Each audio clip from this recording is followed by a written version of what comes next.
ನಮಸ್ಕಾರ ವೀಕ್ಷಕರೇ, ನಾನು ನಿಮ್ಮ ಬೀನಾ ಚಂದ್ರು. ನಾನು ಈ ದಿನ ನಿಮಗೆ ಶುಂಠಿ ಚಟ್ನಿ ಅಥವಾ ಶುಂಠಿ ಗೊಜ್ಜನ್ನ ಮಾಡೋದು ಹೇಗೆ ಅಂತ ಹೇಳ್ಕೊಡ್ತೀನಿ. ಇದಕ್ಕೆ 100 ಗ್ರಾಮಷ್ಟು ಶುಂಠಿಯನ್ನು ತೆಗೆದುಕೊಂಡಿದ್ದೀನಿ. ಹಾಗೂ ಮೆಂತ್ಯ, ಸಾಸಿವೆ, 1/4 ಚಮಚ ಮೆಂತ್ಯ, 1 ಚಮಚ ಸಾಸಿವೆ, ನಿಂಬೆಹಣ್ಣು ಗಾತ್ರದ ಹುಣಸೆ ರಸ, 7-8 ಬ್ಯಾಡಗಿ ಮೆಣಸಿನ್ಕಾಯಿ, 3 ಗುಂಟೂರು ಮೆಣಸಿನ್ಕಾಯಿ, ಒಂದು ಇದು ನಿಂಬೆಹಣ್ಣು ಗಾತ್ರದಷ್ಟು ಬೆಲ್ಲವನ್ನು ತೆಗೆದುಕೊಂಡಿದ್ದೀನಿ. ಒಗ್ಗರಣೆಗೆ ಒಂದು ಸ್ವಲ್ಪ ಕರಿಬೇವಿನ ಸೊಪ್ಪನ್ನು ಸಹ ತೊಗೊಂಡಿದ್ದೀನಿ, ಡ್ರೈ ಕರಿಬೇವಿನ ಸೊಪ್ಪು ಒಣಗಿರೋವಂಥದ್ದು.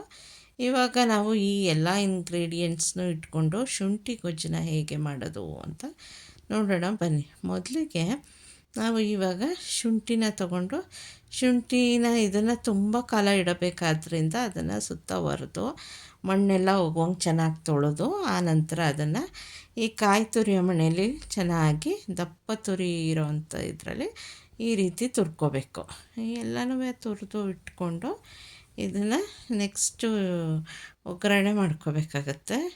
ಶುಂಠಿ ಒಂದು ಸ್ವಲ್ಪ ಆ್ಯಂಟಿ ಕೊಲೆಸ್ಟ್ರಾಲ್ ಪ್ರಾಪರ್ಟಿ ಇರೋದ್ರಿಂದ ಇದು ನಮ್ಮ ದೇಹದಲ್ಲಿರೋ ಕೊಲೆಸ್ಟ್ರಾಲ್ನ ಬ್ಲಡ್ನ ಥಿನ್ನಿಂಗ್ ಮಾಡೋ ಪ್ರಾಪರ್ಟಿ ಇದೆ. ಸೊ ಈ ಗೊಜ್ಜು ನಿಮಗೆ ತುಂಬ ಯೂಸ್ಫುಲ್ ಆಗುತ್ತೆ. ಮತ್ತು ಇವಾಗೆಲ್ಲ ಹಿಂಗೆ ತುರಿದು ಇಟ್ಕೊಂಡಿರೋದನ್ನು ನಾವು ಇವಾಗ ಹೇಗೆ ಮಾಡೋದು ಅಂತ ನೋಡೋಣ.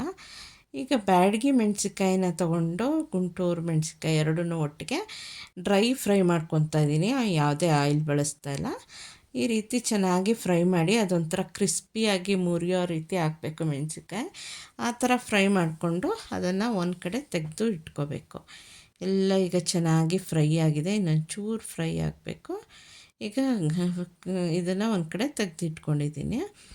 ಆನಂತರ ನಾವು ಇವಾಗ ಮೆಂತ್ಯ ಕಾಳನ್ನು ಹಾಕಬೇಕು. ಇದೊಂದು 1/4 ಟೀ ಸ್ಪೂನಷ್ಟು ತೊಗೊಂಡಿದ್ದೀನಿ. ಮತ್ತು ಇದಕ್ಕೆ 1 ಸ್ಪೂನಷ್ಟು ಸಾಸಿವೆನೂ ಸಹ ತೊಗೋತಾ ಇದ್ದೀನಿ. ಮೆಂತ್ಯ ಸಾಸಿವೆನೂ ಎರಡನ್ನೂ ಬೆಚ್ಚಗೆ ಮಾಡಿ ಹಾಕಬೇಕು. ಅದು ನುಣ್ಣಗೆ ರುಬ್ಬಕ್ಕೆ ಹೆಲ್ಪ್ ಆಗೋ ರೀತಿ ರುಬ್ಕೊಳ್ಳೋಕ್ಕೆ ಅದು ಬಿಸಿ ಆಗಬೇಕು. ಮತ್ತು ಸಾಸಿವೆ ಏನು ಇದು ಚಟಪಟ ಅಂತ ಏನೋ ಸಿಡಿಯೋ ಅವಶ್ಯಕತೆ ಇಲ್ಲ, ಬೆಚ್ಚಗಾದರೆ ಸಾಕು. ಈಗ ಬಿಸಿ ಆರಿದ್ಮೇಲೆ ಒಂದು ಮಿಕ್ಸಿ ಜಾರ್ಗೆ ಎಲ್ಲ ಡ್ರೈ ಫ್ರೈ ಮಾಡ್ಕೊಂಡ್ವಲ್ಲ ಅದನ್ನೆಲ್ಲ ಮಿಕ್ಸಿ ಜಾರ್ಗೆ ಹಾಕ್ಕೊಂಡು ನಾವು ರುಬ್ಬಿ ಇಟ್ಕೋಬೇಕು. ಇದನ್ನೇ ನಾವು ಪುಡಿಯಾಗಿ ಗೊಜ್ಜಿಗೆ ಉಪಯೋಗಿಸ್ಕೋಬೇಕಾಗತ್ತೆ. ಈಗ ಎಲ್ಲನೂ ತಣ್ಣಗಾಗಿದೆ ಈ 3 ಐಟಮು. ಇದನ್ನು ಚೆನ್ನಾಗಿ ರುಬ್ಬಿ ಇಟ್ಕೊತಾ ಇದ್ದೀನಿ, ಡ್ರೈ ಪೌಡ್ರ್ ಮಾಡ್ಕೊತಾ ಇದ್ದೀನಿ. ಇವಾಗ ರುಬ್ಬಿಟ್ಕೊಂಡಾದಮೇಲೆ ಒಂದು ನಿಂಬೆಹಣ್ಣು ಗಾತ್ರದ್ದು ಹುಣಸೆಹಣ್ಣು ತೊಗೊಂಡಿದ್ವಲ್ಲ ಅದನ್ನು ನೀರಲ್ಲಿ ಚೆನ್ನಾಗಿ ಹಿಚ್ಕಿ ಇಟ್ಕೊಂಡಿದ್ದೀನಿ. ನೋಡಿ ಈ ರೀತಿ ಪೌಡ್ರಾಗಿದೆ ಅದು ನಮ್ಮ ಮಸಾಲೆಗಳೆಲ್ಲ. ಈಗ 1 ಕಪ್ಪಲ್ಲಿ ಆಯಿಲ್ ತೊಗೊಂಡಿದ್ದೀನಿ. ಆಯಿಲನ್ನ ಮತ್ತು ಹಾಕಿ 1 ಕಪ್ಪಷ್ಟು ಆಯಿಲನ್ನು ಹಾಕಿ ಇವಾಗ ಎಲ್ಲ ಇಂಗ್ರೀಡಿಯೆಂಟ್ಸು ಏನೇನಿದೆ ಅದನ್ನೆಲ್ಲ ಹಾಕಿ ಫ್ರೈ ಮಾಡ್ಕೋಬೇಕು.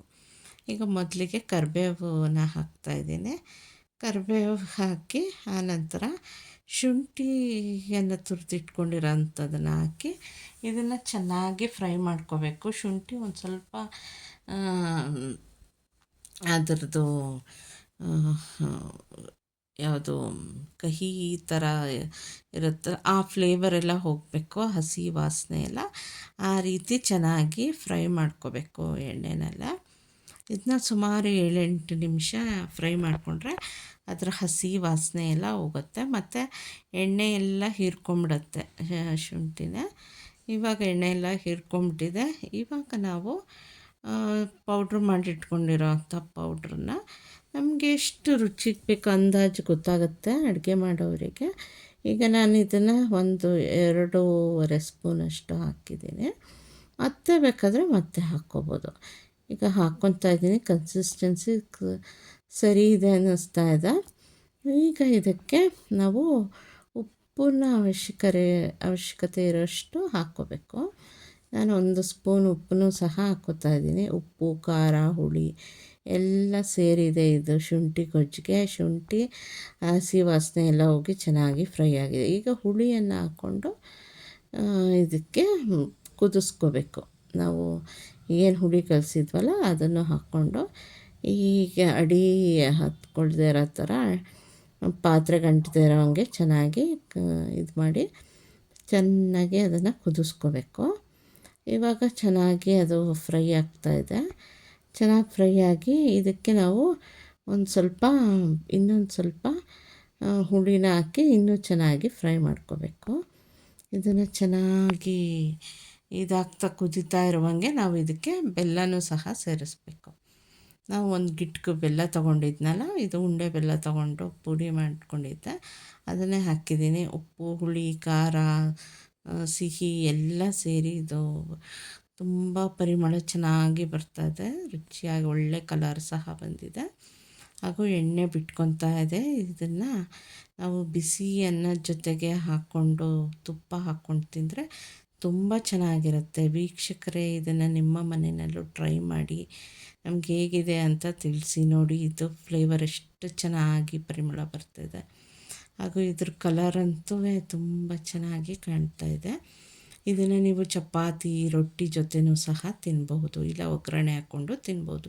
ಥ್ಯಾಂಕ್ ಯು ವೀಕ್ಷಕರೇ.